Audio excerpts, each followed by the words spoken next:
Hey everybody in Luqman Nation, this is Jackie Luqman. And I'm Abdul Shahid Luqman. And welcome to another episode of Live in Luqman Nation. The most dangerous show on social media. Man, I think we finally got our tech issues. I think, we're getting there. We're getting there. I think we're sort of there. Yep. So tonight is Thursday, September 13th.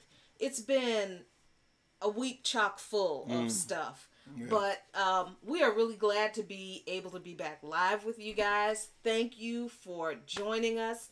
We're going to give you guys a couple of minutes to hop on, to bring your friends, to tag your friends on Facebook, to tag your friends on YouTube, share this link to this video. We got a lot of stuff to talk about tonight. We're going to try not to keep you here forever, but there's been some serious stuff going on this week that we really need to pay attention to. Exactly. We also like for you to join us on our chat.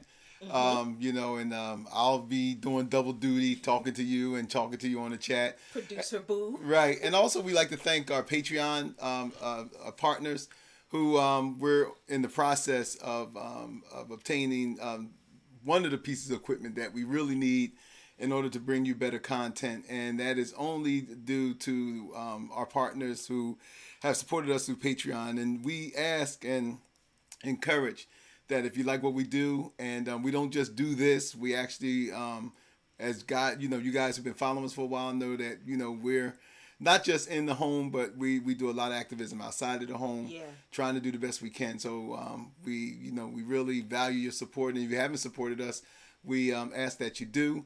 We ask that if you're new to us, please subscribe to our channel on YouTube, like us on Facebook or Coffee Current Events and Politics, and in Luqman Nation, and tell your friends about us, because we are truly the most dangerous show on social media, and we're dangerous because we don't cut corners, we don't we tell the truth. We call this a no bullshit spin zone, and that's just what it's about. Our content and the way that we the way that we deal with issues haven't always endeared us to people. In fact, that's a couple enemies. Right, and but that's what truth does. I mean, truth slices like a sword, and either you can take it or you can't. But if we're going to have a better country, if we're going to continue to move forward and deal with the social ills of our nation and eventually the social ills outside of our nation, we gotta be about telling the truth, because lies would get us nowhere. Yeah, what is that old adage? The road to hell is paved with good intentions. With good intentions, and God knows we got plenty of those. Yeah, I mean, plenty of people on social media, on YouTube, on Facebook, on Twitter have way bigger platforms than we have, and maybe their intentions are good in trying to be truth tellers, but a lot of times some of these people put out misinformation and information that is actually harmful to especially the cause of black liberation. Like, we just don't do this, like you said, Abdus. We don't just sit behind this computer at home. You've seen our live streams where we have gone what you might consider to be on location, but those are actually things that we would have attended anyway. Right. That we were just like, hey, we might as well live stream and show people what we are really interested in. So we've live streamed the Black Alliance for Peace panel discussion in Baltimore on the connection between militarism in Africa and the militarization of the police in black neighborhoods. There is a connection. Go back and look at that. We brought you coverage from our panel discussion at Netroots in New Orleans. We live streamed housing advocacy meetings, one DC a couple of years ago and last year, and we're about to do it again, because there's a lot going on in regard to gentrification and tenants' rights for people who live in public housing. There's a lot going on here. Our church is involved in a lot of stuff. Yep. Shout out to Reverend Hagler, Graylin Hagler. Yeah, I mean, we've got people who are involved in fighting for justice for Palestinians who have spoken at our church, who we're going to try to speak to again, probably Miko Peled We just did an interview with Dave Zirin about the Nike issue. We just did that. What was that, last week? Last week. Check that out on. So we're all over the place because that's our life. That's what we do. This is not just we're trying to get clicks and grow our platform here. We really are trying to give people information, to show people what the fight is on the ground for people who are actually living it. And a lot of these social media folks who you never see at an event that where they're not getting their picture taken, you know, they spread information that's really harmful to the fight for liberation for Black people in particular. And this whole Nike situation is one of those things. We're not going to talk about it tonight. What we are going to do is direct you to go to Medium. Look for Luqman Nation on Medium and check out our article about this Nike issue, and check out the Dave Zirin interview because they're connected. Yeah, I mean, your article. I mean, look, I'm not going to take credit for something I didn't do, but I mean, I read it. It's a very good op-ed piece on the Nike and Kaepernick situation. It's posted on our page, posted on my page. Those of you who are Facebook friends of ours, you've probably seen it. If not, it's there, and I would encourage you all to read it. I think, Jackie, that you really hit the nail on the head with this one. So anyway, we're gonna go on because we're not gonna take you long. So enough of the preambles. So anyway, I'd like to say before we go on, Uncle Brother, thank you for joining us. What's up with you, Lisa Catlett, our good friend Lisa Catlett, Roy Gafinsky. I hope I pronounced that right. Thank you for joining us, and Scully. Our good friend Scully, who comes on all the time. Thank you for joining us. So anyway, we're gonna get into it. These, you know, we do current events and we do politics and in the news, very tragic. And this whole thing of Black Lives Matter, you know, and this all ties in. The reason why I'm glad that you said what you said about all of the things that we try to connect, because it's all connected. And here we are again. We have Kaepernick. Last week we spoke about him. He's still in the news. And we know that Kaepernick came to the forefront with his stance against police violence against unarmed Black people. Right. You know, and so here we are again in Dallas. We have a tragedy in Dallas with a brother, Botham Jean, who was murdered in his house, his own home, by a Dallas police officer, and now, you know, here comes the politics and here comes everything. Now, Jackie, this is the thing, and I would like for you to really, I would like for you to elaborate on this. Ever since this tragedy happened, now I'm glad you spoke about the misinformation that people from social media put out, because when this tragedy first happened, there was a lot of misinformation. One of the misinformation, one piece of misinformation that was being circulated around social media was a picture of him with a couple of white women, and people trying to connect one of those white women and say that that was the officer. Right. That turned out to be bogus. It wasn't true. Right. And so, you know, people are still spreading this around. And so now, you know, that was bogus. So now we know that he didn't have a relationship with this officer. Right. The officer is a white woman, Dallas police officer. But, okay. What I wanted to say is the fact that it came out today that that they you know, as if him losing his life in his own home isn't bad enough. Now the authorities do what they always do with Black people who they murder unjustly. Is now they want to make the victim. They want to kill him twice, as I heard someone say on social media. Read somewhere someone said on social media. So now all of a sudden now they have to make him. They have to create the narrative that somehow he deserved this. Right. So Jackie, please talk about that. So what the Dallas Police Department did was to issue a search warrant for the apartment of Botham Jean. Now, I don't know anything about the law. Nothing. Other than, you know, the basic stuff. But I have never in my life heard of a search warrant being issued for the premises of the victim of a crime. Right. And let's be real clear here. Botham Jean is dead because somebody broke into his house. And that somebody just happened to be a cop. That's why that man is dead, because a cop broke into his house. This woman's story changed a couple of times, and she was able to change her story a couple times because remember, they didn't issue an arrest warrant for her immediately, and then she wasn't taken into custody in the county where the murder happened. Right, where the crime happened. So, because we call this a crime. It's a crime. It's a crime. We call it a crime because it is. I mean, there's no alleged nothing. Listen, it's a crime. If, as we are sitting in our home right now, somebody comes to the door and forces their way into the house, even if they thought that this was their house and they put their key in the door and it didn't work, but they managed to force their way in, still, that's breaking and entering. Right. If it was boo-boo down the street who did it, that's breaking and entering. So how is that not breaking and entering when a cop does it? And remember, I said this when we were on by any means necessary.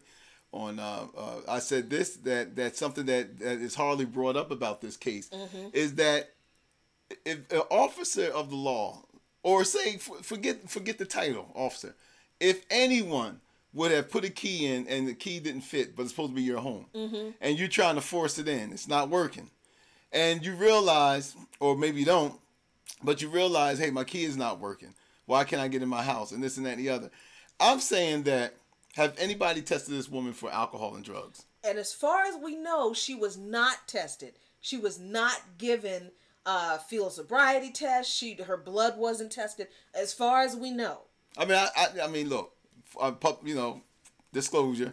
There's times in my life I had one too many.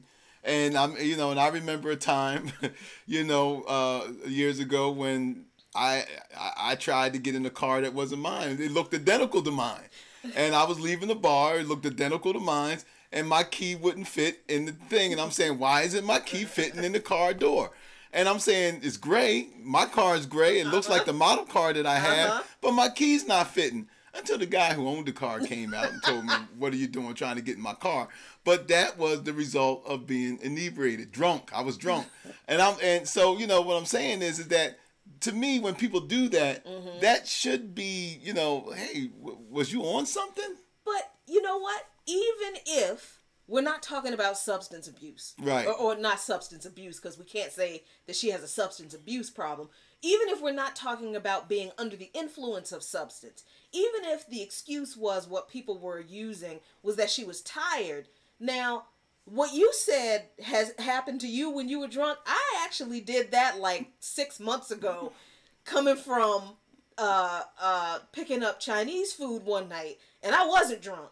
And we have a pretty common Ford SUV, silver, right, and I'm standing there trying to, the thing is not working, the fob is not working, and I'm like, what is wrong with the thing? And then I look and see that our bumper stickers, the two healthcare not warfare bumper stickers, and corporations aren't people, that the bumper stickers weren't on the back of the car.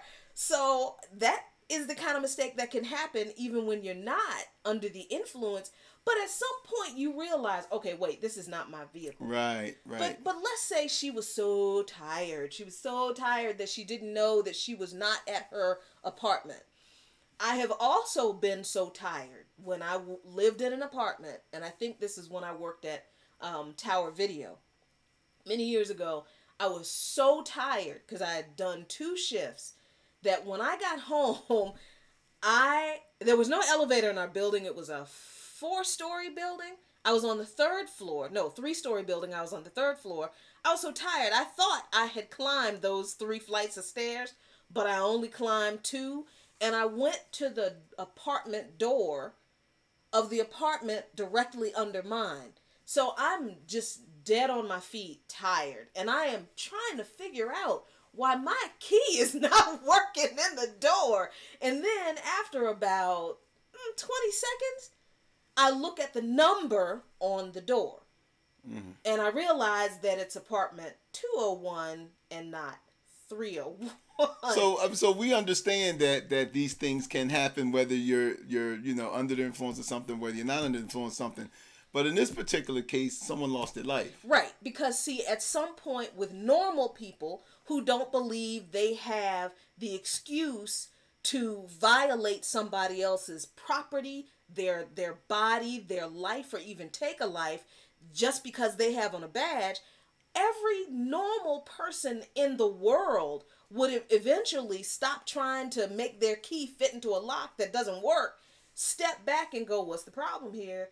And look at the door, look at the number on the door and say, oh crap, this isn't my house, and take their ass upstairs. Right. But what does she do? Because she's a cop, she forces her way into this man's house.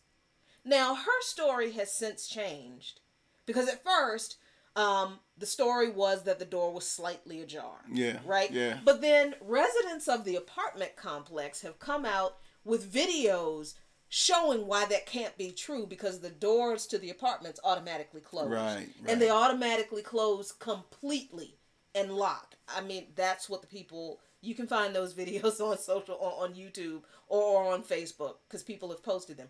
People have also said they heard her yelling to let me in, let me in, never identifying herself as a police officer. Now, if you are at your house and you don't live with anybody else, why are you yelling at somebody to let you in? Well, it also shows you privilege, white privilege in a way, because I could imagine if that was a black woman doing that. I could imagine if it was a black man that was doing that and trying to get in someone's house, or, you know, or mistaken, even if it was innocent, and then being frustrated like this young woman was, and then start banging on the door, let me in, let me in. Oh, the cops would be there in a minute. Oh, exactly. Somebody would have called the cops.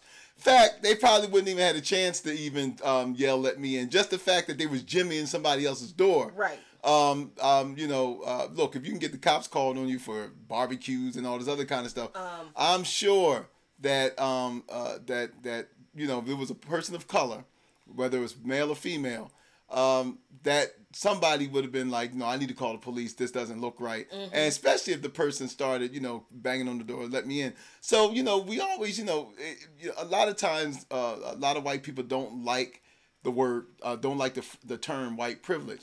This is a classic case of white privilege, because this young white woman was allowed, and I say allowed, to do all of this. And nobody seemed to take it as a suspicious thing. Right. That's a great point that I don't think people have thought about. Like, how long was she trying to get into this man's apartment for people to have recalled that they heard her yelling, let me in, let me in, and there was a commotion? And how come none of those people call the police? I'm not an advocate of calling the police for silly stuff. I'm really not. I just don't understand how you can hear someone trying to force somebody to let you into a place where they don't want you to be, and you don't call. I mean, you know, so I agree with you. That is an example of white privilege that I don't think, because trust me, if it was Botham Jean on the outside of that door with, I'm sure he probably had a deep voice, and they could probably tell. Well, he's a black man, so, you know. I mean, being a black man, and doing that, and like I said, just not a black man. I think that even if a black woman would have done it, there would have been somebody who say, "Oh no, you know, because, you know, they're creating a commotion." And I believe that this happened at night. So basically, you know, look, cops are automatically called on black people in the event of something like that, especially at night. Yeah. So anyway, so he opens the door. Well, no, he doesn't open the door. Oh, she breaks in. Breaks in. But the man loses his life. So after that's said and done, she was taken away to another county. And again, I'm not going to put too much suspicion on that, because a lot of times with police being arrested, I've seen it in my town and a lot of jurisdictions, they do that for their protection. Because a lot of times, you know, inmates, you know, prisoners watch the news too. Oh, so what happens, that's a good right? So the prisoners will watch the news and say, "Oh snap! You know, this cop is coming here," and so a lot of times they do that for their own safety. So okay, that I could see that. What I have a problem with is the way. Forget her. I have a problem with on how they treating him. Right. You know. Right. I mean, now there's something that was released today about they broke into. I mean, the police searched his apartment, and they supposedly found marijuana in his apartment. Yeah. So that is the assassination of this man's character. Right. Right. Which happens every time there is a black victim of police violence. And let's look at the character they're assassinating, right? Because we got a lot of these so-called God-fearing white people, and I'm telling you, these people, they serve white Republican nationalist Jesus. That's the Jesus they serve. They do not serve the true Jesus Christ. Because you got pastors sitting up in pulpits burning Nike gear, because of the Nike deal with Kaepernick, but they got nothing to say about a black man who was a youth minister. Right.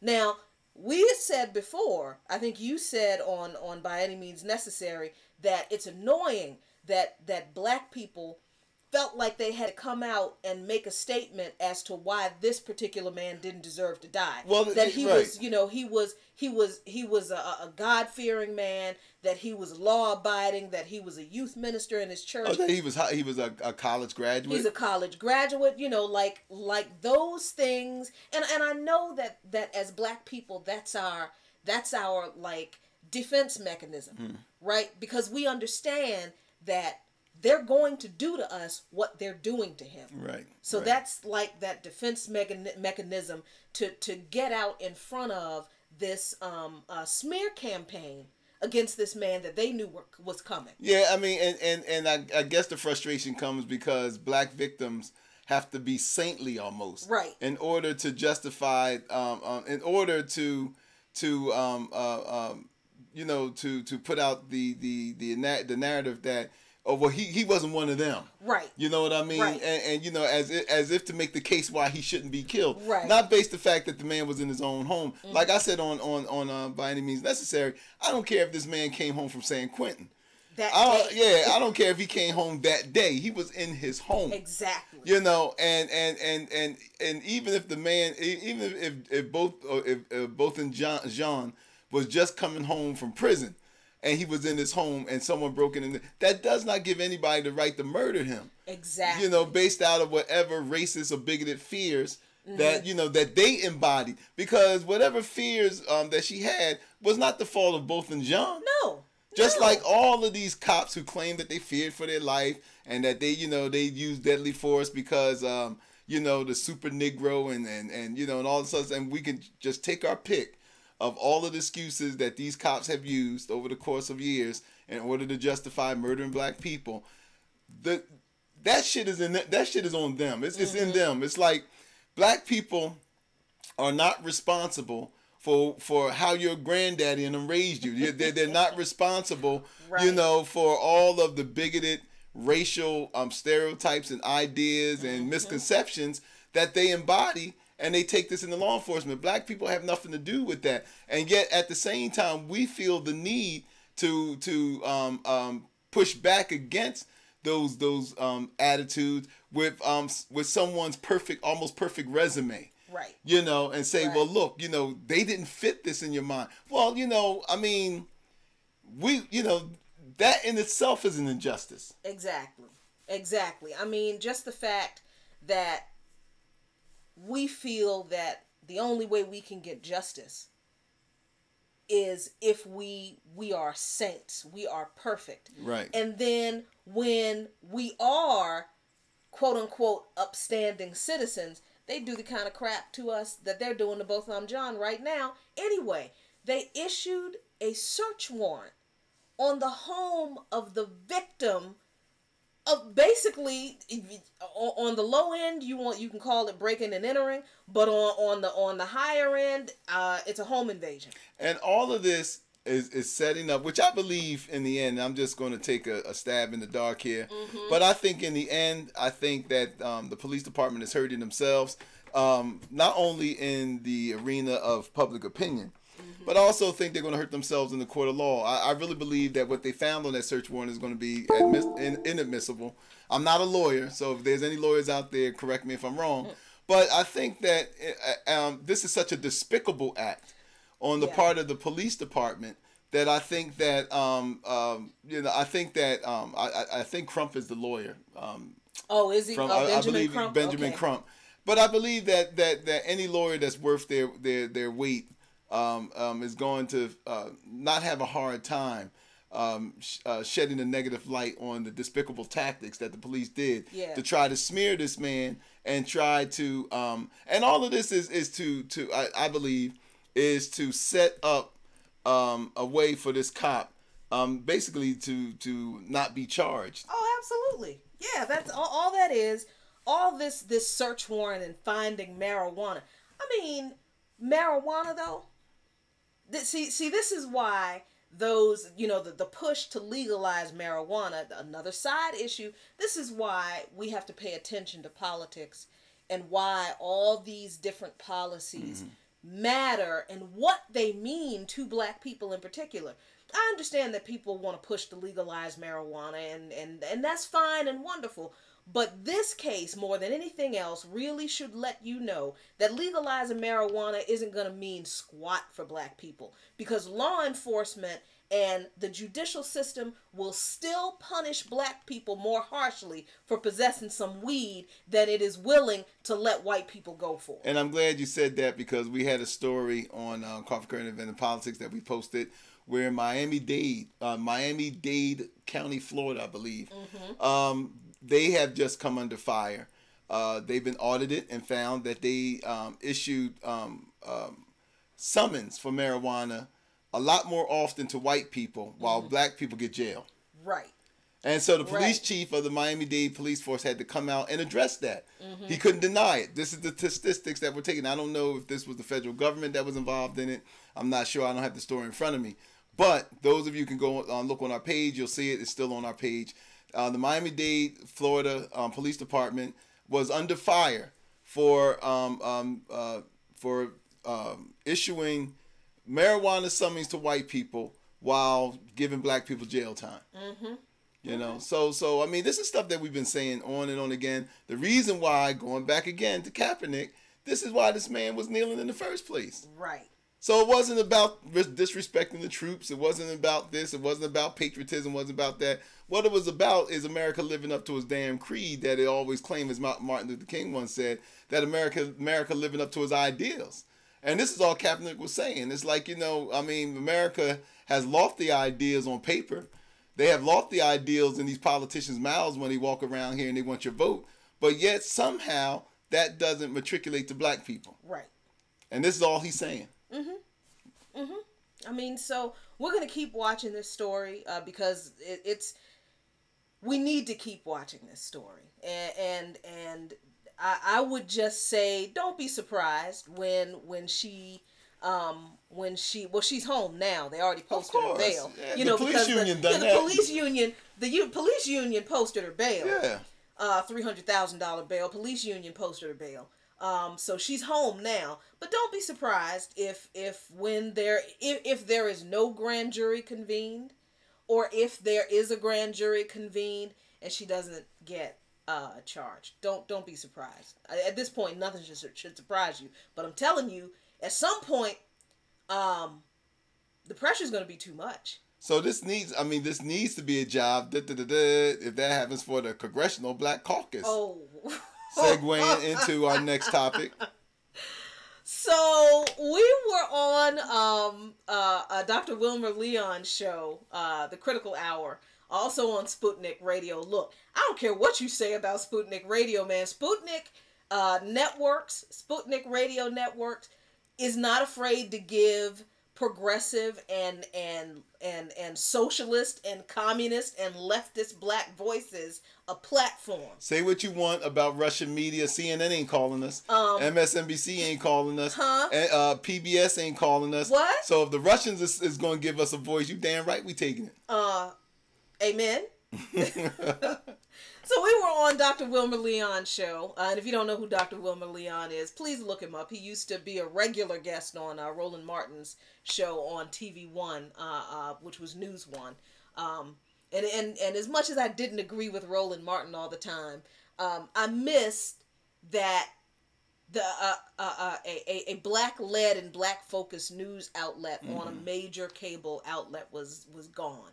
So Dr. Wilmer Leon, we hit the jackpot, because now he's on Sputnik and he invites us on his show pretty regularly now, and that's a great honor. But we were talking about the Congressional Black Caucus. Yep. And I was surprised that he actually asked us about that, because we've been complaining about the Congressional Black Caucus for years. For quite a while, yes. For years. And here's why. We talked about the passing of Ron Dellums. Brother Ron Dellums. Who was a co-founder of the Congressional Black Caucus. And Ron Dellums, for those of you who are members of Democratic Socialists of America, of course you know who he is, because Ron Dellums was, I think if he wasn't a founding member of Democratic Socialists of America, he was a member. And he was a prominent member. The man was a declared socialist. He just was. And he was actually key in getting congressional hearings looking into the atrocities in Vietnam. Right. Ron Dellums sponsored alternative budgets that he presented in Congress that, of course, even the Democrats wouldn't vote on, but he did the work anyway, and his budgets always redirected all this money, this escalating amount of money that was going to the Department of Defense, to social programs and social services to help the people. That's Ron Dellums. That was the man who was the co-founder of the Congressional Black Caucus. He and people like Shirley Chisholm, yep. Black politicians who not only legislated out of the struggle, right? And their legislative record was born out of their work in the struggle for black liberation. That's right. Right? But their intention was that the Congressional Black Caucus should continue that work for black voters and the black constituency in Congress. Well, those people went on to be with the ancestors, as they rightly deserve to be, all the hard work they did. Mm-hmm. Much honor to them. But the folks who are in the Congressional Black Caucus now, even the ones who came up in the struggle, they are completely not concerned with black liberation, with justice, with economic justice for the masses. See, they're what we like to call the Jack and Jill black folks. Mm-hmm. They are the what do you call them? The social club black folks. Yeah, from the antebellum South. Right, they're the bougie Negroes. Right. They are the black bourgeoisie. They're not as wealthy as any of the white people whose behinds they kiss, but they're wealthier than you and me. So they're not concerned with the interests of you and me. Well, they also act as gatekeepers to keep the rest of us from storming the gates of power. Right. Because and this is just not rhetoric on my part. Every time the black masses, and only the masses, as Kwame Ture once said, only the masses are the ones who stage rebellions in this country. Mm-hmm. Nobody else. Mm-hmm. So when the masses get tired, like we've seen recently in Baltimore and Ferguson and other places, they always tap these old Negroes to go on out there. The Elijah Cummings and all of them, the ones that have stuff to lose. The John Lewises and all them. Those are the Negroes that have stuff to lose. See, when the masses get fed up, the masses have decided we ain't got nothing to lose. Right. So this is the reason why they can burn down your shit. But they go to these other Negroes who got stuff to lose and say, Elijah, you better go out there and talk to him. Elijah, you better go out there and talk to him. I calm him down. Right. Don't worry, sir. I calm him down. Then what happens is they sit up there and they and because many of us, it's starting to wane now, but many of us, especially my generation stuff, still have respect for them for what they did in the 60s and 70s. The kids after me, that's a distant memory to them. Mm-hmm. But for us still, my generation, Jackie's generation, we still got to look, we still have some respect for that. But what they do is they come out and they show you the knots on their head and all this other kind of stuff and all the stuff that they went through. Then they sit up here and say, But this ain't the way to do it. This ain't. Now they tell the masses this is not the way to do it. Yet you're in the seats of power. You're in the halls of power. So if this isn't the way to do it, then how do we do it? And the only answer they have is voting. But then that's what the masses have been doing for the last 30 years is vote. And they look around their neighborhoods and they see, especially in Baltimore and Camden, where I'm from and stuff, they look around and see, well, damn, this block still look the same way it did when I was in elementary school. You know, just a little worse now. Oh, wow, they did clean this neighborhood up, but check this out. I can't afford to live here now. Right. So, I mean, all of this happened with voting. Just recently, Jackie, we put a story on our page that was shared with us by one of our friends who Baltimore just opened up a $35 million youth detention center. Right now, this is the same Baltimore ran by Democrats, you know, because, you know, let's call it what it is, ran by Democrats who can't find money to fix schools. We had black children last winter in schools with no heat. Right? Schools with no heat. And they ain't gonna have no heat this way. Right. So they couldn't find money to fix none of those issues. Couldn't find money for summer job programs or none of this other kind of stuff. But magically, there was money hanging around for a $35 million youth detention. The reason why this is such again, I use the term despicable, because Baltimore police just had there was Baltimore police officers who were just charged or on trial. I don't know if they had their trial, where they were planting guns and drugs on people that they did not like. Yep. They did have their trial. Right. They okay. did get sentenced and all right. So they had their trial and they're facing sentencing, but they planted drugs and would keep guns on them and just to plant. Right. Toy guns just to plant, harassing people with backpacks. Or this whole mass incarceration that's going on. Right, and locking up masses of black people who they refuse to invest any money in to make sure that the conditions improve. Now, I'm not talking about Republicans now. I'm talking about a democratically ran city. So you got all of these black kids being targeted by police, and you know, and the decision has been made not to invest any money that would help them better their situation and improve their quality of life. But magically, you got to do something with these people. So guess what? Oh, we got $35 million to build a youth detention center. Yeah. Let's make sure we lock people up. We have money for that. Right. So what does the CBC have to do with all this? Well, the Congressional Black Caucus is having their annual legislative conference this week here in Washington, D.C. And basically, it's just a prom for neoliberal black politicians. That's all it is. It's not, it's like, the Congressional Black Caucus is actually known for their parties. That's what the CBC is actually known for. Putting forth... Shindigs. Yeah, the shindigs. Yeah. Oh, my God. Actually putting forth any real legislation or making any real headway into tackling the issues that black people in this country face disproportionately more or worse than any other group of people, with the exception of the Native Americans.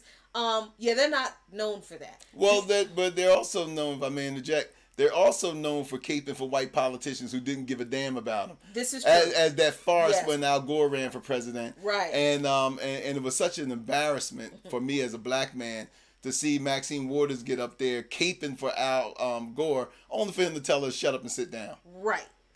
You know, and to see John Lewis talk about John McCain and all of this stuff that he had to say about John McCain, as if John McCain wrote the New Testament. You know, and personally handed him a copy of it. Well, John McCain wrote the neoliberal New Testament. Well, and John Lewis act like he was verses in it. Right, like he was one of the disciples. So these Negroes and I'm sorry, but this is how angry it gets me, is the fact that they've been there for decades, some of them. And what they have now, maybe in the beginning, because we were told by Dr. Wilmer that when they first started their first session, that Ozzie Davis opened it up, and Ozzie Davis even asked them, "What is the plan?" That's right. And that's the thing. See, I looked at their schedule, and they have some good stuff on their schedule, right? They have some stuff that we might be interested in attending. I mean, they devoted a whole day to discussing Africa. And we would love to attend that, but see, the Congressional Black Caucus holds their annual meeting on Wednesday, Thursday, and Friday. And we're working people, and we can't take off of that kind of stuff. So if you are black... Because they don't want us there. Come on now. They don't want us there. They don't. If you're black, marginally interested in politics, and want to participate in the Congressional Black Caucus legislative... You can't. If you work, not if you work, you can't. I mean, the people who need these people to advocate for them the most can't even participate because they hold their conference during the week. It is an old trick played by politicians. We know that even in D.C., right here, when they were supposed to be holding public hearings for Barry Farms, which was public housing down here, that they slated to demolish and change into one of these gentrified communities. They said, oh, well, we're having a public hearing so that the community could weigh in. But the public hearing is 12 o'clock in the afternoon on a Wednesday. Where, and during the school year. Right. They do that because they don't want the community involved. Exactly. So they could put on paper, well, we did hold a hearing. We can't help who didn't show up, but that's planned because they don't want the input of the community because they know damn well how the community already feels about it. Right. So you've got the Congressional Black Caucus doing this. Now these are supposed to be the intelligent Negroes, right? These are supposed to be the talented 10. Come on now. They're supposed to be the talented 10. They're supposed to be the ones with the education, with the experience, with the knowledge, with the understanding of politics. Then how come they don't understand that they should not hold their legislative session during a time when the people that they're supposed to be representing can't even attend? Come on. So, and it doesn't matter that maybe the Republicans do this too. I don't care. We're not talking about the Republicans. We're talking about the people who are supposed to be better than the Republicans.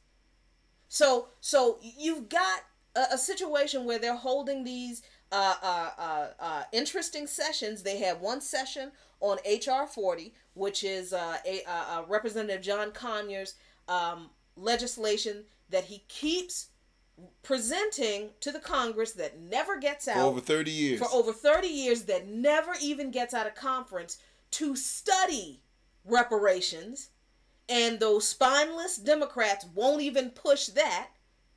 They had one session on H.R. 40.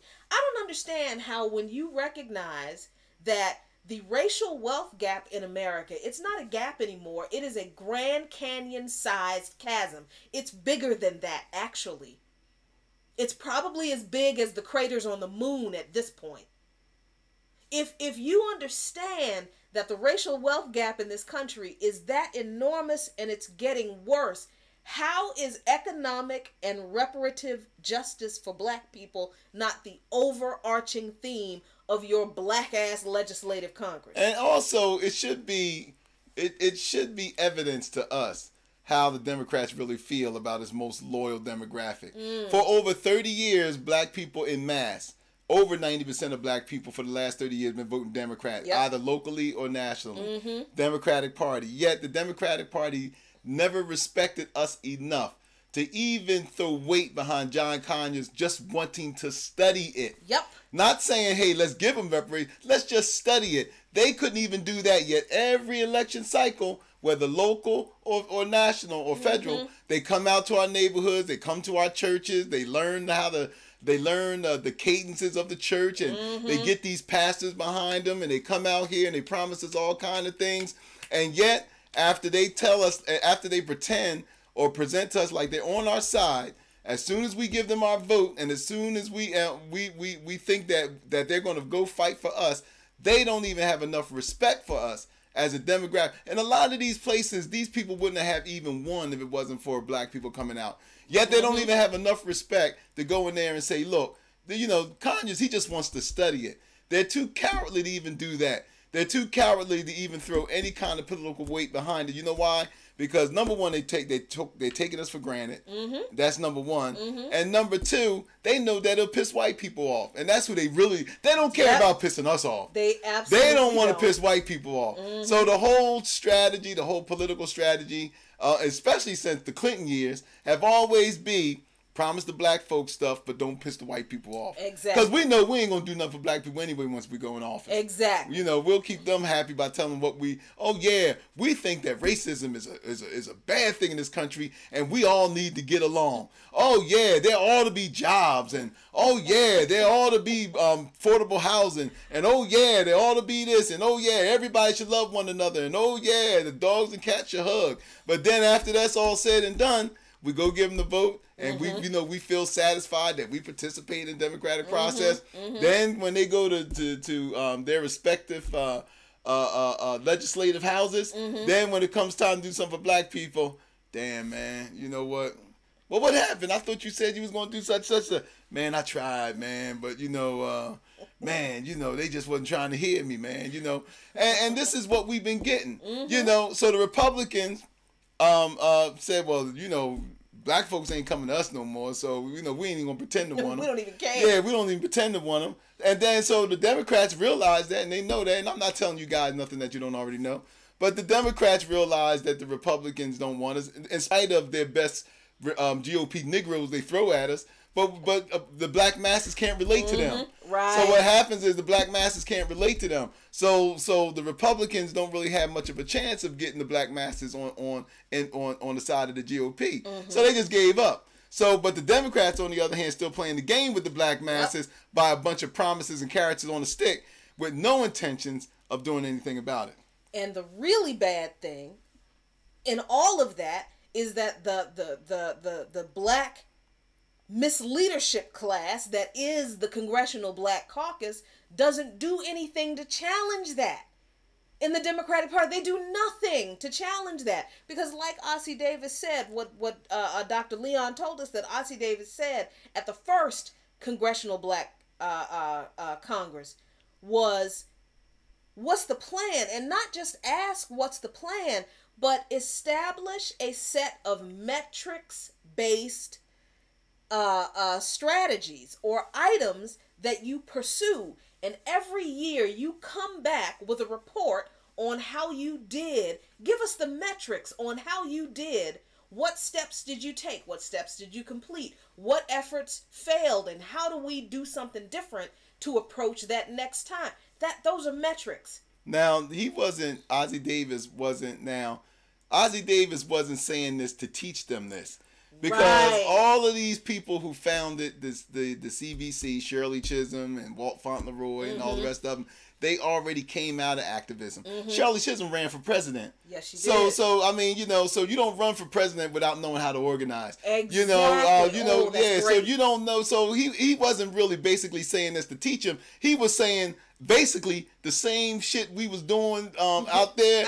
We got to do it in here. That's basically what he was saying. He was reminding them what was successful for us out there has to be the same roadmap that we have to use in here. And what he was saying also, and what Ron Dellums said, and Shirley Chisholm and Walter Fauntleroy, and those who came right out of the struggle and applied those struggle principles, those revolutionary principles to their approach to legislation, was don't forget where you came from.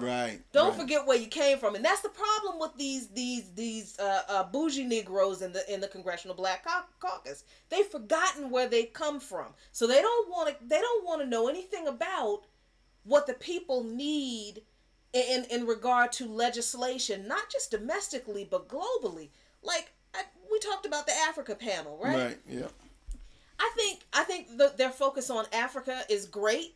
It's nice to see that they are focusing on the continent, but I wonder how honest they are going to be, whoever is leading that day-long panel, about military intervention in Africa and what the United States military is really doing on the continent and how that's harming our brothers and sisters over there. How honest are they going to be about that when they also have sessions in which they are teaching the already bougie class of politically miseducated Negroes how to do business with the Department of Defense and Department of Homeland Security. Now, right now, we have in Uganda, this is recent news, just came out, what is it, Bobby Wine, who is a big celebrity in Uganda. Many of you know the story.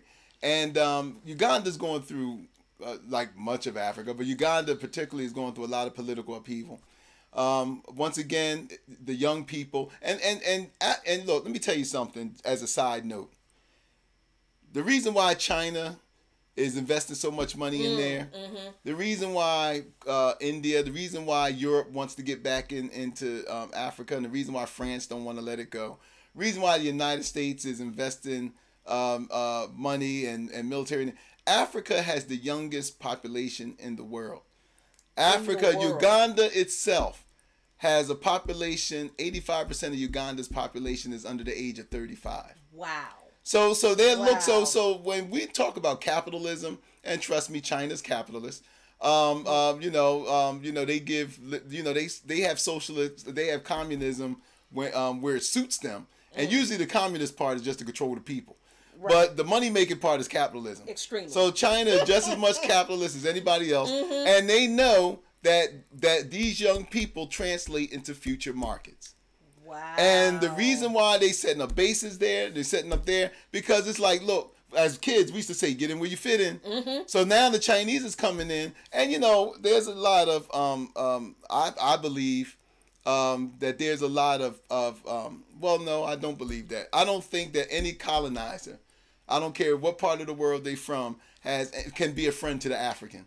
I don't. Yeah. I mean, our scholars that I respect, John Henry Clark and Torre and a lot of other Pan-African scholars that I look up to and that I follow, that no colonizer has ever been good or has ever been a friend to Africans, and no colonizer that's going to come in the future is going to be a friend to the African. So I don't see China as being a friend to the African. I see China taking a different approach than their European and American counterparts have. But I think in the end, it's going to end up in exploitation for the African. The African is going to wind up losing more of their resources. Over 40% of the world's minerals and resources are on the African continent. So Africa is not poor. And that's the reason why everybody is fighting like tooth and nail. All the superpowers are fighting like tooth and nail to get there, because they understand that 40%. Now take it as the planet Earth as a whole, 40% is a lot. Yeah. So when you talk about 40% of global resources is on one continent, then you know why the Chinese have beat ass to get over there. Right. Why they're expanding their navy and why everything. And with that coupled with a young population, which is the result of, you said, Jackie, is the result of decades of war. Yeah. The reason why the population is so young. Yes. The decades of war, which killed off most of the older folks. And so what happens is you got the young population, and Africa is becoming the most educated population.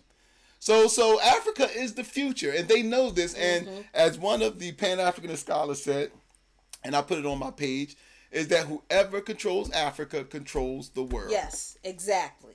Yep. And it angers me when I know that the Congressional Black Caucus doesn't focus on that, and they're not having this panel on Africa in order to educate African Americans about why we need to care about what this country, what this government is doing on the continent, why that matters not just to Africans, but why it matters to us. Especially since it's our tax dollars that's going to, we're not even going to get into who makes money or where it comes from, but we pay taxes, and our tax dollars are going to killing people around the world. These politicians, some of these members of the CDC have voted for every defense budget that has recently been passed. That's right. They have enough money to give the Department of Defense $716 billion, but they don't have any money. Which they didn't oppose. Nope. But they don't have any money to fight for social programs and economic justice for their constituency. No, I have a serious problem with that, especially when we have groups like Pan-African Community Action, Black Alliance for Peace, and other us who are making the connections between the need to confront and stop U.S. imperialism on the continent, because it doesn't just imperil Africa. Right, it doesn't. It imperils us and the rest of the world. I don't trust the CBC to get that right. I don't. And that's a damn shame, talking about when we're talking about our so-called black political leadership, our black political misleadership. But one thing about them, though, they can throw a hell of a party. Oh, yep. Yeah. We can't. We're not even invited to that because we too broke. So, okay. So next on the line, we're talking about, now this is another thing. We have politicians, Ayanna Pressley. Mm-hmm. We have Andrew Gilliam. Mm-hmm. And we have Ocasio. Ocasio. And who's the other one? Anyway, they've been making news lately. Gilliam is still running for governor down in Florida. Right, he won his Democratic primary. Wasn't expected to win. No, but Pressley won up in Massachusetts. Expected to win, but she won. Mm-hmm. And Ocasio, we all know that she won. Mm-hmm. And then we have Jealous that up in Maryland. Oh, Ben Jealous. He hasn't. His primary hasn't happened. So yet. Jealous and Gilliam are still trying to be the first. I don't know if Maryland ever had a black governor before. Governor, no. Yeah, okay. So Jealous and Gilliam are both striving to be the first black governors of their state. Mm-hmm. I don't think Maryland ever had a black governor either. But anyway, this is what happened. So there was a article that had these four and said, black, progressive, and is this the future of the Democratic Party? Oh, it was Stacey Abrams. That's Stacey Abrams. That's right. It wasn't Ocasio. Right. It was Stacey Abrams in Georgia. Okay, so Stacey Abrams is going to be is fighting to be the first black female governor of Georgia. So anyway, there was an article that said, is this the future of the Democratic Party or the future of the left in this country? Young, black, and progressive, really. Young, black, and progressive, right? And I don't have issue with that, but over the during this time, these young folks now let me set this up. There has been more of a willingness on the part of young progressives to criticize Israel. True.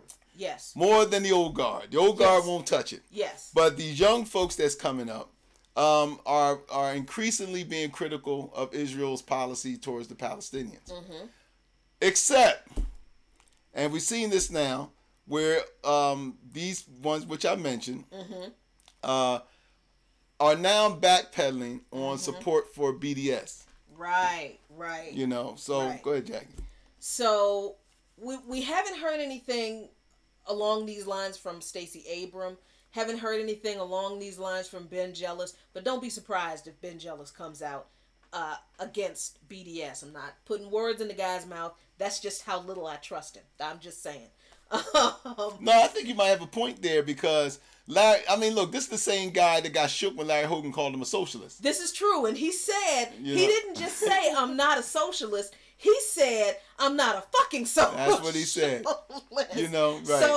So, I mean, if he can get shook over that. I don't expect him to have any kind of backbone. He's not going to mess with the Jews. No. So what has happened is that Andrew Gilliam's campaign confirmed that there was a previously unreleased document that Andrew Gilliam wrote, in which he supports anti-BDS legislation.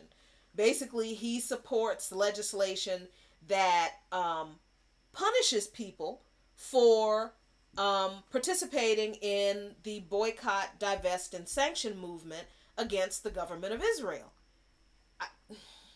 Now, the fact that Gilliam has criticized the government of Israel previously. Right.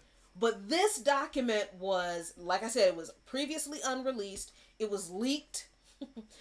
It was leaked to somebody, and his campaign they couldn't do anything but confirm that he did write it. It's troubling to me. It's really, I really got a problem with progressive politicians who can't differentiate between Zionism and Judaism. Because we're not talking, because of course, let's set the framework for this. The reason these politicians are coming out in support of anti-BDS legislation is because the Republicans they're running against are using the lie that people who support BDS are anti-Israel or anti-Semitic. So you've got, and I understand these people are young, I get it, all right, and I understand that they probably have not done the deep dive into the history of Zionism in Israel that we have, that you've seen us do. Okay, fine, but they've got smart people around them. So I don't understand how any of these people can't differentiate between Zionism and Judaism and cannot explain in a clear and strong voice, standing up tall, looking at the camera or whomever in the eye, yes, I am not a supporter of people who would just arbitrarily support the Zionist government of Israel and the oppression of the Palestinian people. And I understand that the BDS movement is about pressuring the government of Israel to end its occupation of Palestine the exact same way BDS pressured South Africa, the white Afrikaans government in South Africa, to end apartheid against blacks. That's it. It really is that simple. But Andrew Gillum has not seen a need to come out in support of BDS because he has to get in front of the Republican who's going to call him anti-Semitic because he believes that Israel has been overbearing in its response to Palestinian violence. and now we understand that Ayanna Pressley in Massachusetts has who just won her Democratic primary against Capuano, has taken the same stance. So I mean, it's great if these people are the new young black progressive face of the Democratic Party, but if these people are not willing to take a stand for oppressed people in Palestine, how much faith do I have that they're going to do anything for I just. Well, I mean, I'm a You gonna talk me off a ledge? No, yeah, I'm gonna not really talk off the ledge, but I'm gonna try to be fair with my analysis of this. Okay. All right, now Gilliam and Presley and them, they won. Casio won, and I understand that Gilliam's running for governor. Now I'm just gonna take him because for governor. Now, BDS may mean as a governor you have to look at the economy of your state. Okay. Now, it could be that Gilliam may be taking a stance and say, okay, maybe as a governor I can't back it because maybe the state of Florida has too many economic ties with Israel and it might hurt my state. If as a governor, if I come straight out and say that I'm going to take the state of Florida down this path if I win, which he won't win if he comes out for BDS. He won't win. You know? And why is that though? Well, he for two reasons. Number one is politics in America requires major money. You don't get major money without getting money from a lot of Jewish sources, especially if you're a Democrat. So if you're a Democrat, if you're going to go to these faucets to get the money, well, one of those gooses that lays the golden egg is a Jewish goose. And what I'm saying is that, you know, there's Jewish donors, Jewish organizations who support democratic causes, and I'm sure that Gilliam has tapped a few of those faucets. You're not going to get money from those sources and then say, oh yeah, by the way, I support BDS. So that's number one. But he can hide behind the fact that as a governor, it would economically hurt my country to before BDS, because I don't know how much investments and business ties that the state and the countries of Israel has. So he can hide behind that. Okay. As sure as Presley can hide behind that, and Ocasio being in government. My problem is not with that, which I can almost go with. My problem is that when you sign legislation punishing people who want to do it. That's my problem. And ultimately, that's the problem with all of the anti-BDS legislation. First of all, the fact that the people who are the sponsors, the drafters, and the supporters of anti-BDS legislation lie about the BDS movement, and they say that BDS is anti-Israel. No, BDS is anti-apartheid. BDS, the boycott, divest, and sanction movement against the government of Israel is against anti-occupation of Palestine. It's anti-genocide of the Palestinian people. It's anti-violation of the rights of the Palestinian people. And let's look at this. I mean, Israel has really no moral right to ask anyone about BDS. Israel is the same nation that has ignored every UN declaration that came out and say what you're doing is wrong. Yes. You know, the settlements are wrong. This is wrong. And, you know, the UN had come out time and time again chastising Israel, putting resolutions against Israel, all those things, to the point where Israel knows that what it's doing to the Palestinians is wrong. Yeah. Based on the United Nations, that is supposed to be the body that is supposed to be our civil way of handling disputes as nations. Israel ignored all that and continued to commit genocidal policies against the Palestinians and basically just deprive them of a basic decent way of life. So after all of these things, and after all of this of being what I call a rogue nation and ignoring the rule of international law, then on top of that, you're still allowed, because the United States as your big brother is protecting you, you're still allowed to prosper. You're still allowed to do business all over the world. You're still allowed to maintain this mighty military that you have. It's still allowed to stockpile nuclear weapons. Right. So so what else can decent people do? Right. Exactly. And it's like and that is the exact attitude that people in the United States had in response to South Africa. It's the exact same thing. The world was supporting the apartheid government of South Africa. There were few governments around the world that didn't look at South Africa and say, hey, well, they're prospering.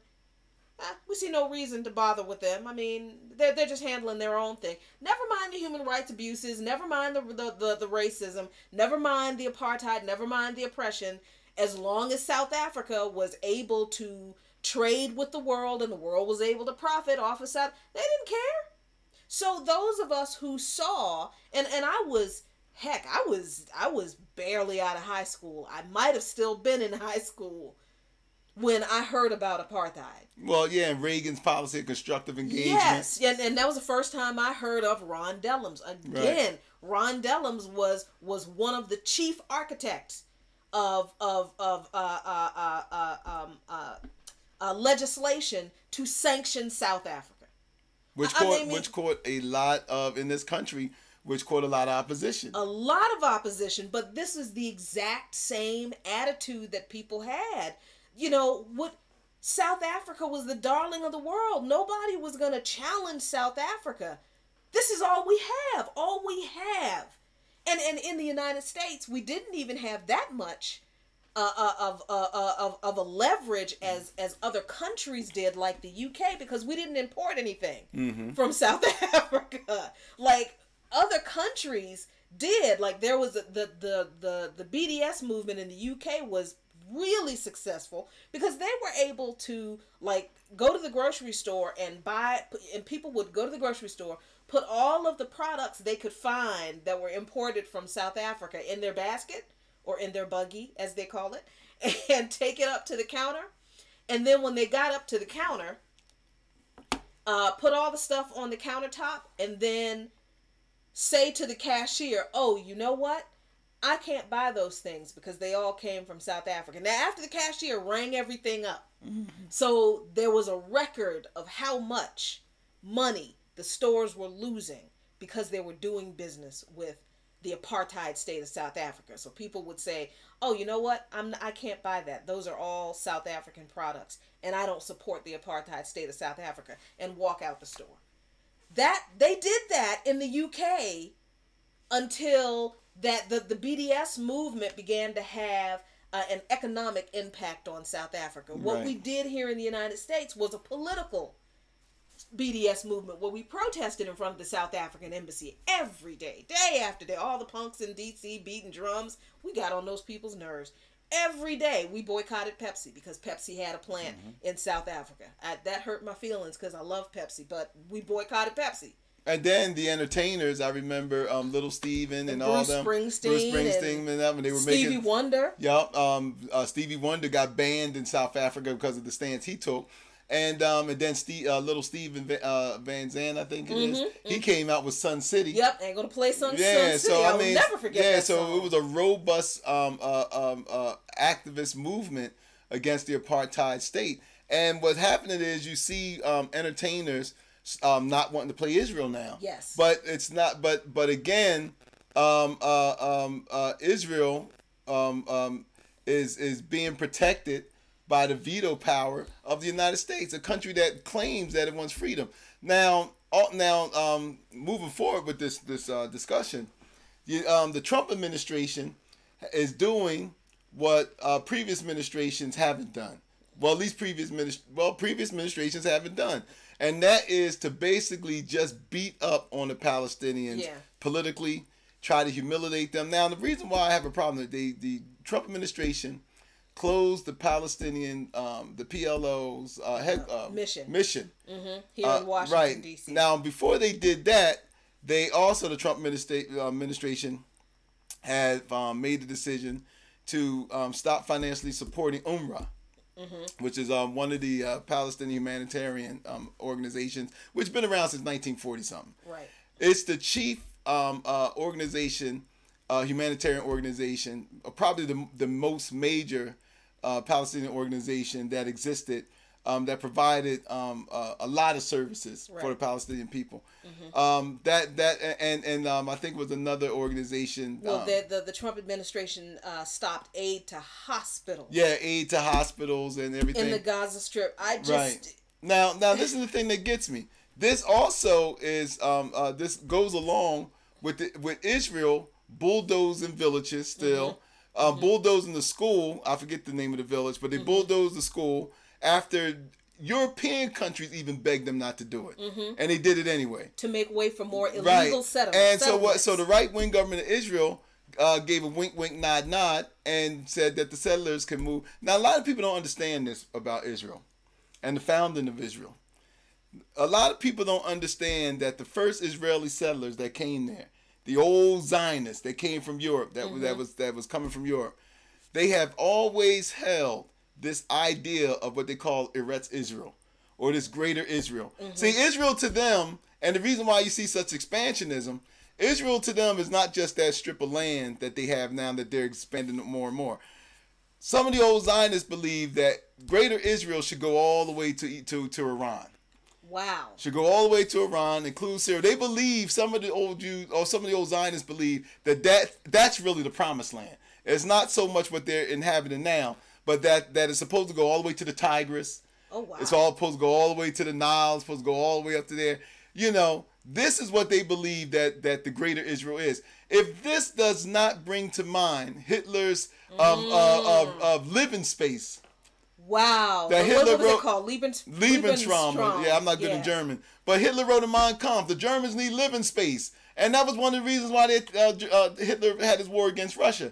It was not only the fight against communism, which was the ideological fight, but it was also his belief that the Germans should have breathing room to expand. Wow. And so when the old Zionists who come from, influenced by a lot of these ideologies from Europe, and they brought that with them, ain't nowhere that they brought that from the Torah and none of that stuff. This stuff comes straight out of fascist Europe. They come with that, the Khazars and all them. They come down there, and they have the same belief system that Hitler wrote in Mein Kampf, that we need breathing space, and the Arabs are just in the way. And it's called Eretz Israel. Ariel Sharon, Ben Gurion, All of those old Zionists, Golda all of these old Zionists believe in the idea of a greater Israel. Okay, so just for clarity's sake, explain the difference between Zionism and Judaism. Explain why we're not sitting here having an anti-Semitic conversation. Well, there's different Zionism. There's political Zionism, what we see today. A Zionism based off of race. Because there's always the question, what is a Jew? Okay. And in my belief, in my opinion, I should say, not my belief, that the Israelis, if you're not practicing Judaism, how can you be a Jew? But yet, most of Israel, most of the inhabitants of Israel that call themselves Israelis are secular.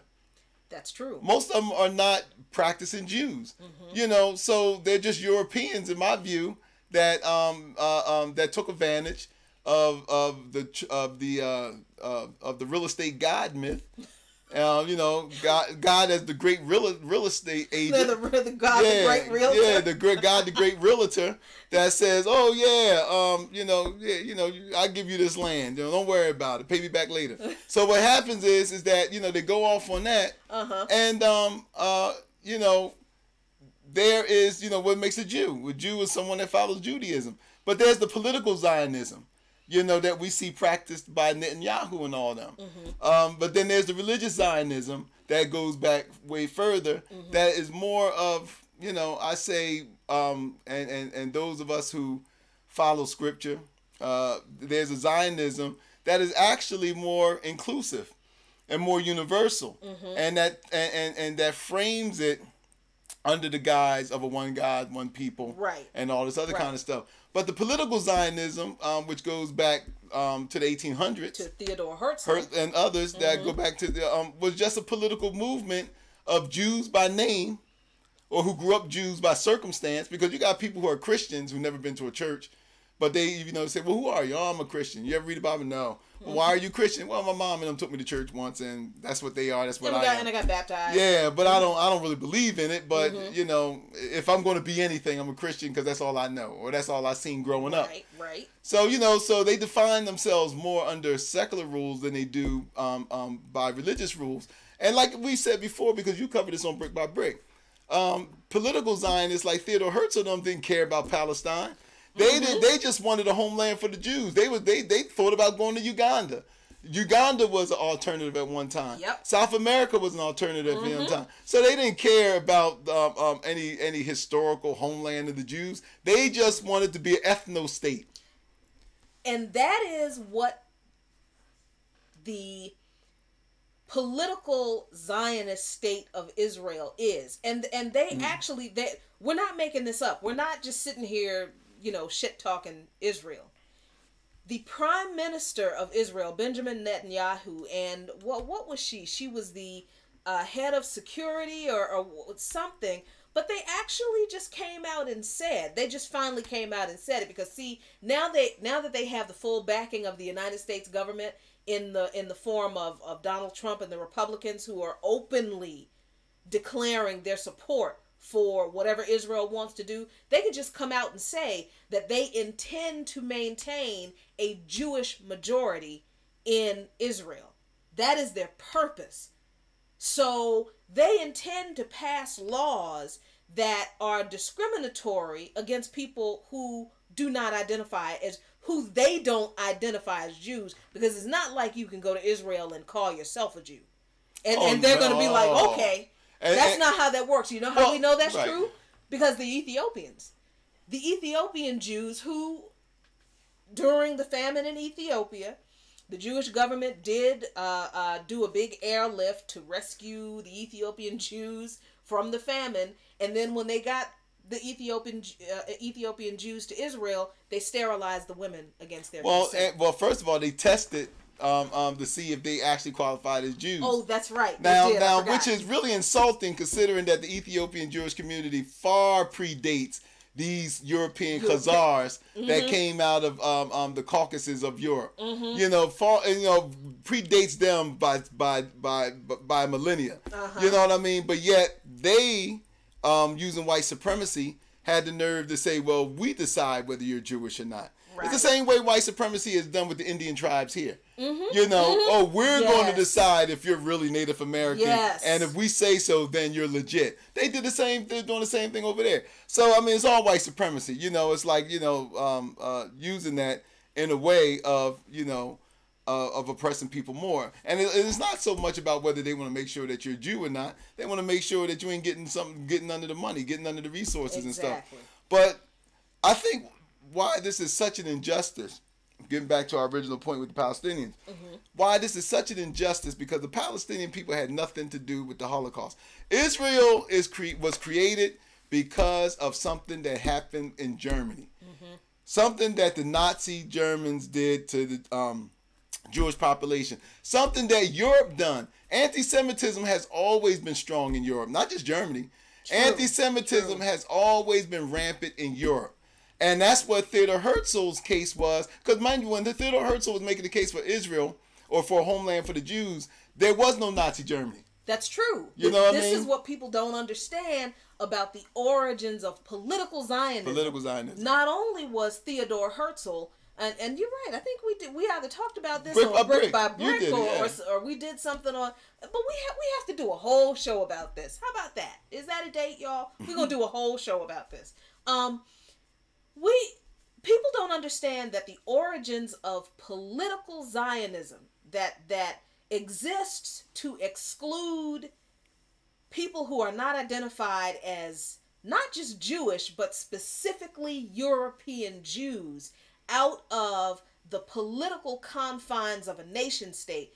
And as Pan-Africanists, we understand how important a nation state is, mm-hmm. belonging to a nation state. The concept of political Zionism started long before Nazi Germany was even a thing. And Theodor Herzl wasn't even himself a religious Jew. He was Jewish. I believe that some sources said he was atheist. I mean, you know, that's up for debate. I read a couple of books on him, mm-hmm. about him, and some sources say that he was definitely secular. He was absolutely He wasn't a practicing secular. Jew, and there's some sources that say he was probably even atheist, because right. he came up during the time of when the Darwinian revolution was strong. Mm-hmm. The pseudoscience of Darwinism was strong, and this was the same pseudoscience which influenced future dictators like Hitler and them. Because wow. It came during the late 19th century, mm-hmm. and Darwinism really caught steam around that time, which why Margaret Sanger and all them was influenced by it. Mm-hmm. It really took hold. And so but again, getting back to our point, Theodor Herzl, and I can't remember the other ones. It was others, mm-hmm. But they despised religious Judaism. One reason why they despised the religious Jews was because the religious Jews wasn't going for their shit. Because the religious Jews rejected the homeland because, according to Orthodox Judaism, it's the Messiah that has to set up Israel. Exactly. Not man. Right. Not a government.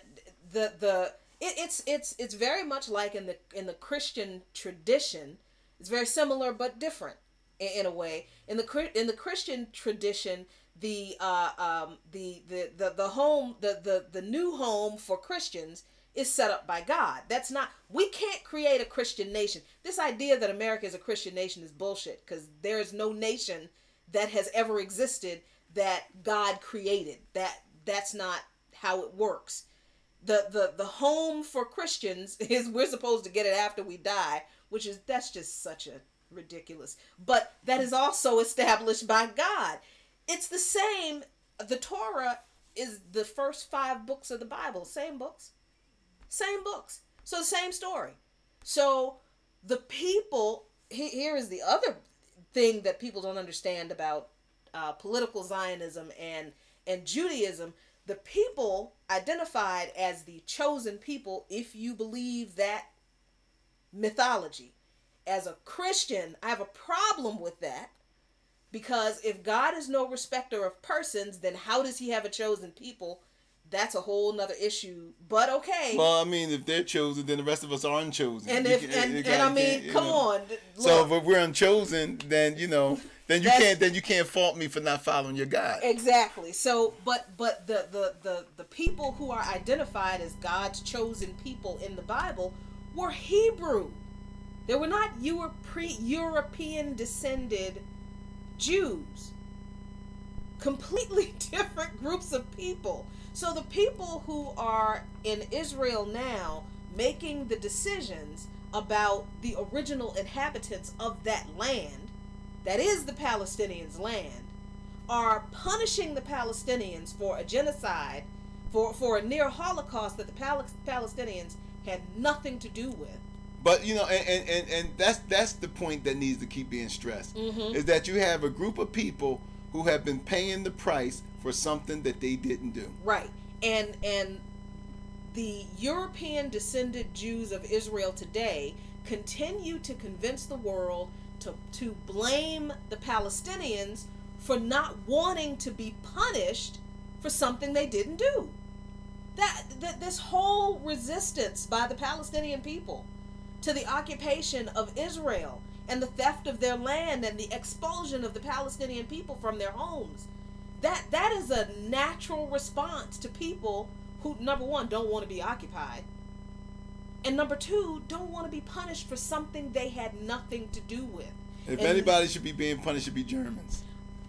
Since they were the last ones that were responsible for this, for what we're seeing now, all of this stuff coming out of bad policies out of World War II. The Germans the Germans should actually cut their country in half and say, give this to the Jews. Thank you. That's exactly what should happen. And then the third and final point on this little brief history of the difference between Zionism and Israel and Israelis or Judaism is that the people who are calling themselves Jews, who are running the government of Israel. I'm not talking about the inhabitants of Israel. I'm talking about the people who are running the government of Israel, are European descended Jews who are adhering to the same white supremacist ideology that the American GOP adheres to. It's white supremacy hidden behind a Torah. And it goes back to what we said when we were talking about Africa, that there is nowhere in history that colonists have ever been a friend to the natives or the inhabitants that were there before them, or the Aboriginal people, whatever term you like to use. There has never been where colonialism has ever been a friend to the people that they colonized. Yeah. It's never been. Yeah. So, I mean, Abdus and I, we're pretty well read. He's actually much more much better read than I am. So why I don't get invited to all the shows you go? Nah, I'm just kidding. Don't make me beat you up. They don't invite me. That's not true. That is not true. Everybody is all he just, I don't know what's wrong. No, because you're cuter than me, so that's probably why. Well, that is true. Yeah. No, he is much better read than I am on religious history, on conflict history. This guy has an amazing knowledge about world wars and their causes and the things that they affected. It's amazing, and one day I am going to interview him to talk about his experiences with different spiritual understandings. We are going to talk about that stuff, but I'm fascinated just by stuff. I learn stuff, I see stuff, and it's like, why is that? What made that happen, or what led to that, or what does that affect? So here you have two people who don't have college degrees, who have been able to immerse ourselves in history and figure this stuff out. It's not hard, actually. It just takes a little bit of time and effort.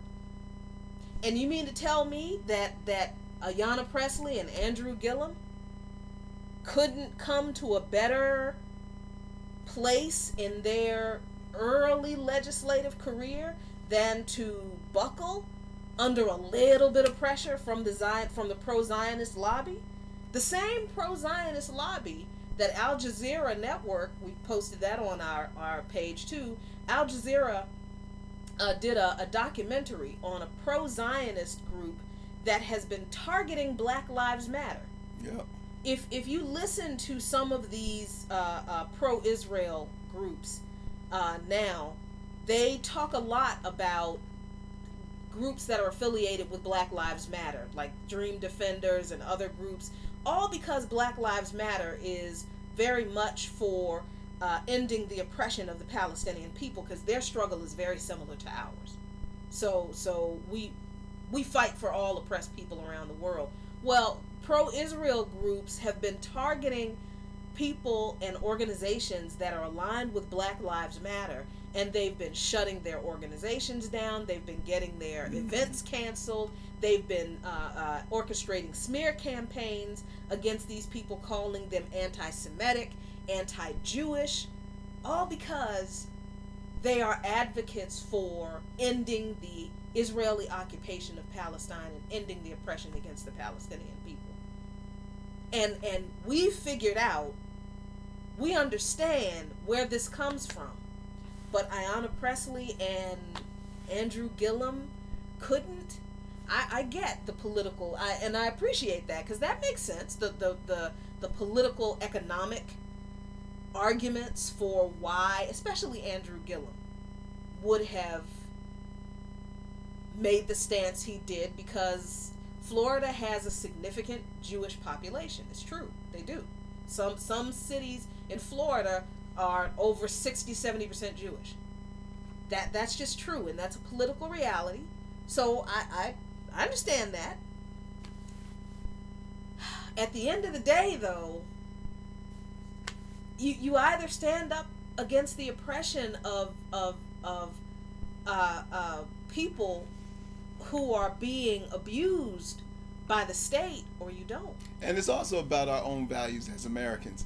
If we claim that we value freedom of speech, then we shouldn't let nothing interfere with that. That's one of the fundamental rights of every American, is the freedom of speech. And if we allow politicians to tell us what we can talk about, what we can't talk about, then I mean that just violates, to me. I mean, everybody talks about the Second Amendment, but hell, what about the First? Right. You know, and and it's the reason why number one comes before two. You know what I mean? Yeah. You know what I mean? So they put them in that order for a reason. Yeah. So I mean, you know, it's just a fundamental right that we supposed to have as Americans, and we shouldn't allow anyone to infringe upon that, and we especially shouldn't allow a foreign nation to tell people who's supposed to represent us what we can talk about, what we can't talk about. So I think that's our agenda for today. That's it. Is that it? Did we get everything? Yeah. We hit everything. So thank you all so much for joining us tonight. Well, you guys are having a great time over there in the comments. You always do. Yeah. Let me get to some of them. Yeah. Let's talk to some people. Okay. Okay. Let's talk to Roy Gofinski. Sound like a guy I can have a beer with. I am a white man, and I will tell you that the cops are setting this up to let the killer cop walk. Get ready for a long, hot, late summer in Dallas. You know, Roy, this is starting to shape up to feel like the long, hot, tumultuous summers of the 60s. I hope it doesn't get that bad, but I don't see anything stopping it from us getting there again. Veronica Ankrum. Hey, Veronica. Going on our CBC discussion. She said the CBC is disgusting. Yes, I mean, not disgusting. I'm sorry, Veronica. She meant disappointing. Okay. Well, that too. Yeah. Okay. That too. Yeah, disgusting is my word. And let's see. Scully said that the CBC has been co-opted, plain and simple. Yep, co-opted by the neoliberals. Yep. Jeffrey Pearson says that he camped out at Columbia University in New York City to protest disinvestment of South Africa back in 1985. All right. Wow, yeah, I was in high school. Yep. I graduated high school in 1985. Wow. And Uncle Brother, ending with him, Uncle Brother says that several years ago, I told this guy I knew who is a Jew of European descent that he wasn't white, he just about had a cow. So that's the comment section. Yeah, it's the conversation about, religion, especially when we're talking about Israel and Judaism and politics. It's a difficult conversation, but having spent so much of our adult lives having the difficult conversation about race in America, that ain't nothing. So, hey, thanks y'all very much for hanging out with us tonight here in Coffee, Current Events, and Politics in Luqman Nation. Please subscribe to us on YouTube, like us on Facebook, follow us on Twitter. I forget sometimes which one you're supposed to do with what platform. Share this video far and wide with your friends. Invite your friends to watch our videos and subscribe and follow and share and all that kind of good stuff. If you enjoy the content that you get here in Luqman Nation, whether it's here in Coffee, Current Events, and Politics, or on Brick by Brick, which will resume and be a monthly broadcast very soon, or in Pitbull and Politics on Spreaker, which will also resume, or if you just like the fun stuff we put on our Friends page, please consider supporting Luqman Nation, either with a monthly contribution through Patreon, through our GoFundMe account, or a one-time donation through PayPal. Why do we ask for this? Because we work regular jobs and we got bills just like you do. And as much as we would love to go to these things and do these things and bring you all of this content, it takes money. Gas money, we got to eat, we got to stay places. So if you like what we do, please help us continue to do the work and consider supporting Luqman Nation. Look for us on all of those platforms, Patreon, GoFundMe, or PayPal under Luqman Nation. LuqManNation.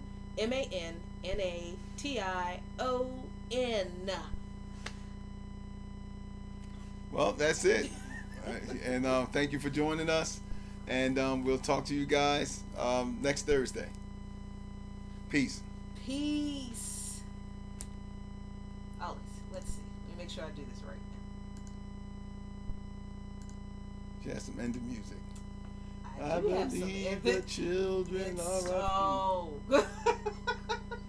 Teach them well and let them lead the way. Jesus.